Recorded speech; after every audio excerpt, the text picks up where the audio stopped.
Hey, what's good, my people? What's goody? We back at it, baby. What's good, my people? What's good? What's good? All four of you listeners, how y'all doing? We're talking about automated judgment today, man. We're talking about automated judgment. The concept of being, well, pretty straightforward, judged by a computer program or by AI or by, you know, a superficial entity. And we're not just talking about the likelihood of it. It already exists. It's already out there. It's already being implemented. It's already being applied to social models. And right in front of us today, I got an article that dives into one of the ways it's being used before our eyes without us even knowing. It's crazy how such like how such programs like this are already out there existing, but they don't make the front page news, or they don't headline the CNN talk show, because this stuff is crazy, man. This stuff is like sci-fi movie level, man. This is crazy. But let me walk you guys through it. So we got Night Fury, and Night Fury is this computer program that analyzes and measures the risk of. Okay, so Night Fury is this computer program that assesses, analyzes, measures, and assigns a risk score similar to a social credit score. It assigns a risk score to a social media account. All right, so internal DHS documents reviewed by Motherboard provide more detail on a DHS plan to monitor social media for content related terrorists, the illegal opioid trade, and foreign interference bots. And just some context here before I get in. They want to use Project Night Fury as a way to spy on you and to use the data that is pulled from spying to accumulate enough information to build this profile around you based on stuff like the geographical location that your social media account is tied to, what you post, how often you post, who you're connected with, the people around you, the subject matter of those posts, when you're not online, um, and how much time you're spending on that account. And this is just one of the building blocks towards a social crediting system. Whereas, well, we will all be assigned, or we will all be identified mostly by our social credit score or a social media score, have you. They're coming at this with so many angles. And it's not just one company or one organization that have plans to see technology like this go through. There are multiple organizations, multiple companies who I would even say are like even in competition with one another over who gets to finish that technology first, because whoever finishes first gets that government contract. You know, they get ahead of the market. So there's so many variations. There's so many different types of such automated judgment softwares being produced out there, being developed, and this is just one of them. There are different organizations that use it. Like for one, the TSA, ICE, Border Patrol, government subsidiaries, FBI, CIA. There's so many different organizations willing to apply such technology to spy on the people. So, Project Night Fury was a project funded by the Department of Homeland Security to the University of Alabama in Birmingham, and this was back back in 2008. And so, of course, the purpose for this program was to develop to develop a platform that assigns a risk score to potential terrorist threats, to social media accounts, um, identifying interests regarding illegal opioid supply chains, and disinformation efforts. So these are the factors that Homeland Security want the program to take into account when this automated judgment platform comes to be. But now the question is, one of those factors were the measure or the basis of terrorist. One of the things that this program tries to do is assess the risk of terrorism. And there's a question there because, there's no solid definition of terrorism. Like what essentially what behavior makes a terrorist a terrorist. Of course, there's the extreme of going out to hurt people or going out to with the intent to harm others. Um, but in terms of ideologies, in terms of conversation, what makes a terrorist a terrorist?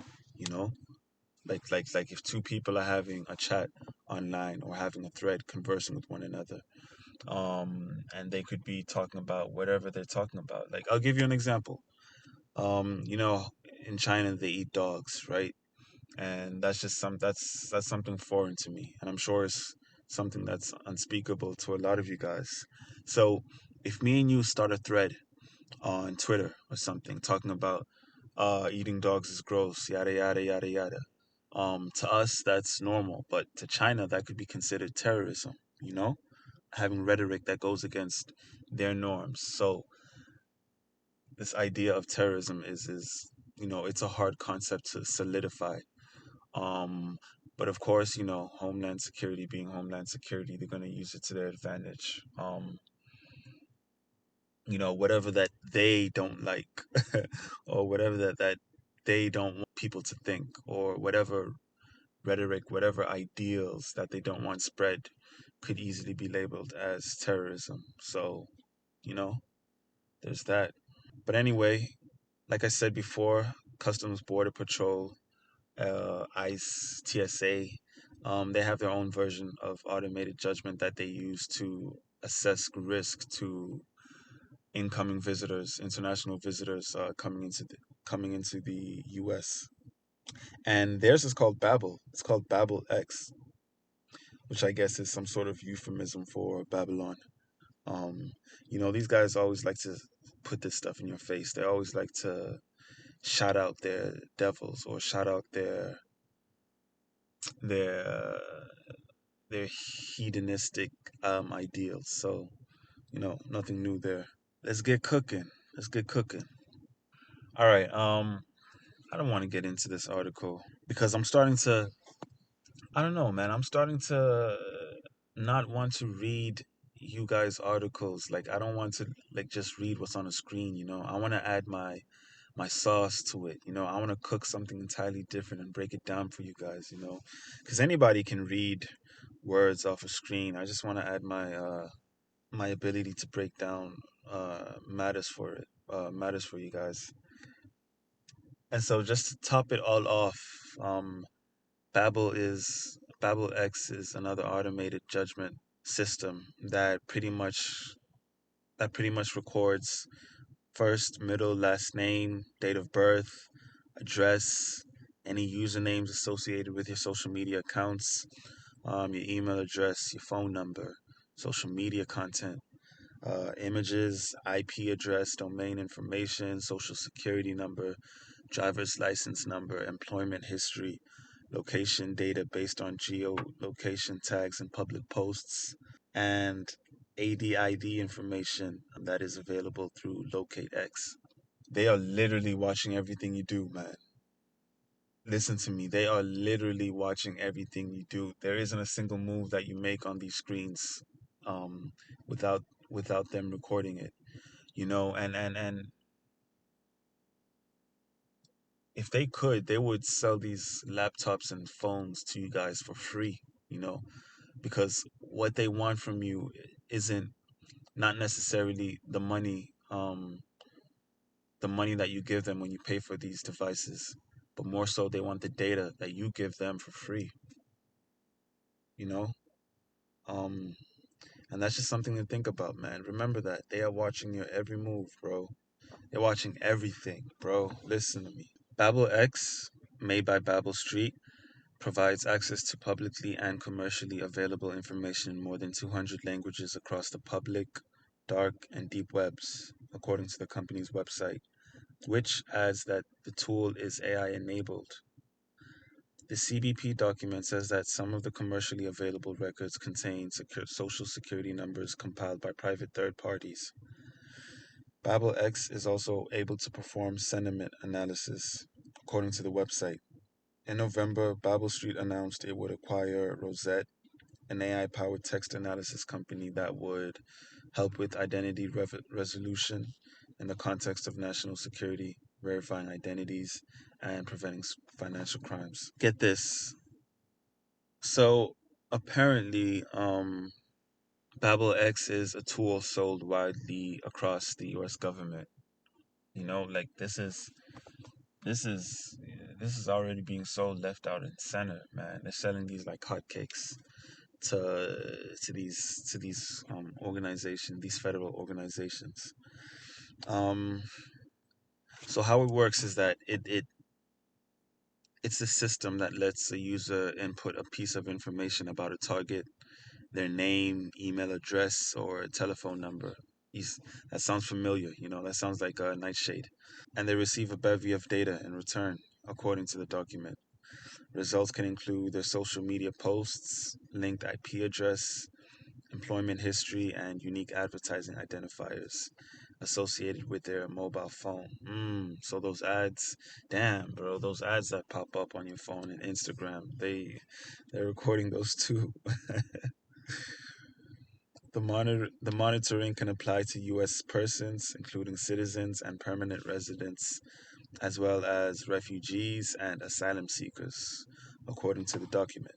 Okay, so it seems that the powers that be are having the same issue that I brought up earlier about, you know, what makes a terrorist, you know? Like when can we say that something is terrorist activity, you know?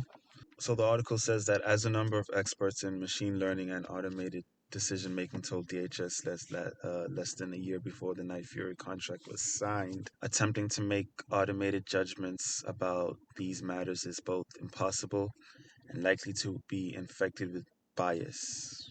And I agree.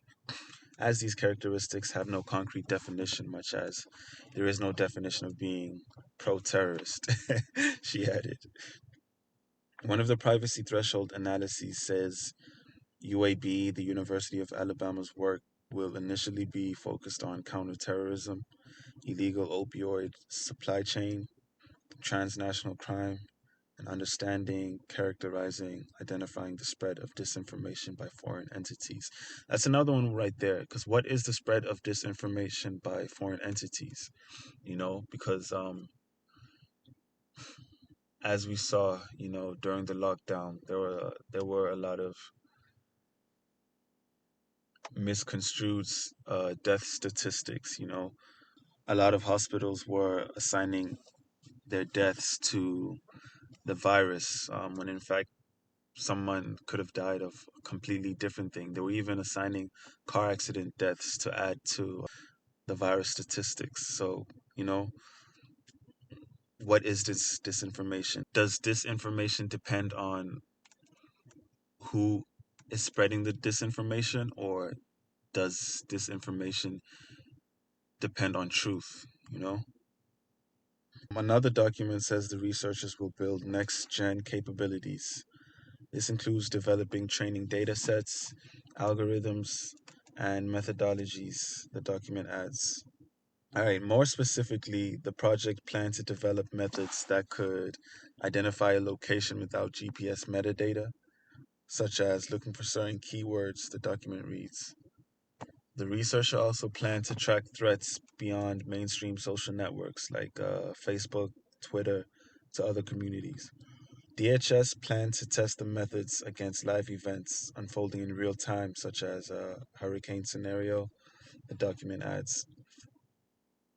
Another task was to create a Facebook group expander, which would automatically identify potential pro terrorist social media accounts and Facebook groups where pro terrorist groups interact.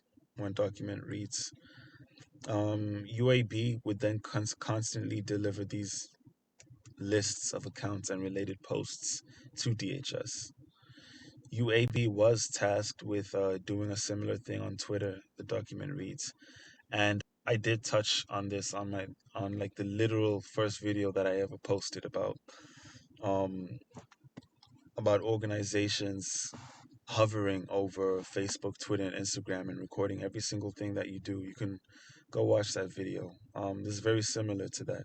All right, so the article continues.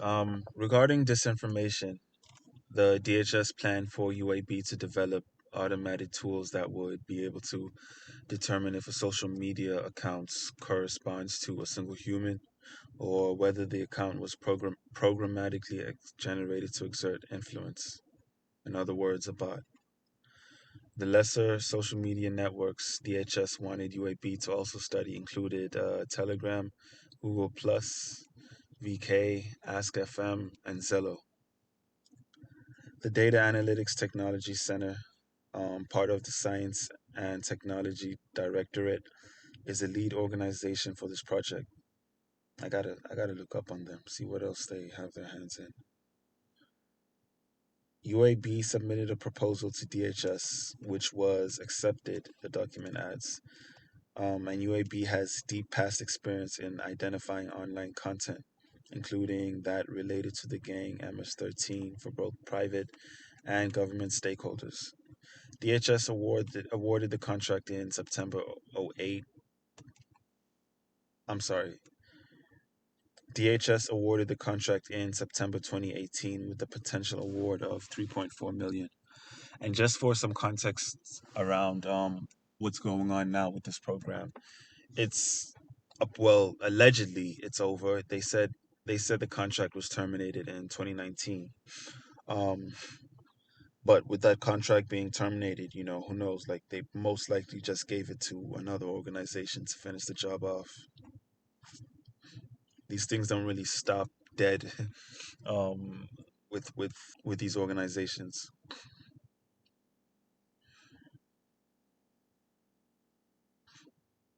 So, in a statement, a DHS spokesperson told Motherboard the Department of Homeland Security is committed to protecting individuals' privacy, civil rights, and civil liberties. DHS uses various forms of technology to execute its mission, including tools to support investigations related to threats to infrastructure, illegal trafficking on the dark web, cross border, transnational crime, and terrorism. DHS leverages this kind of technology in ways that are consistent with its authorities and the law and has safeguards in place to ensure contractors or service providers also limit their work so that it is in compliance with those authorities.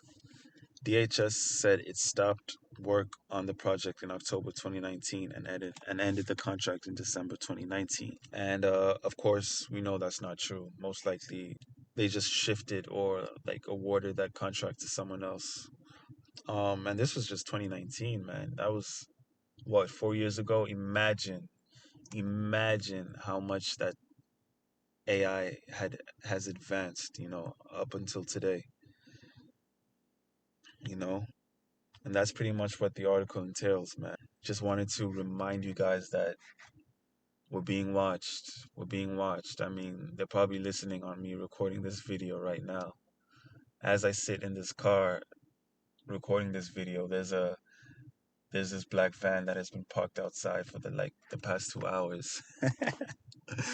Nah, I'm just kidding, man. It's been there for 1 hour.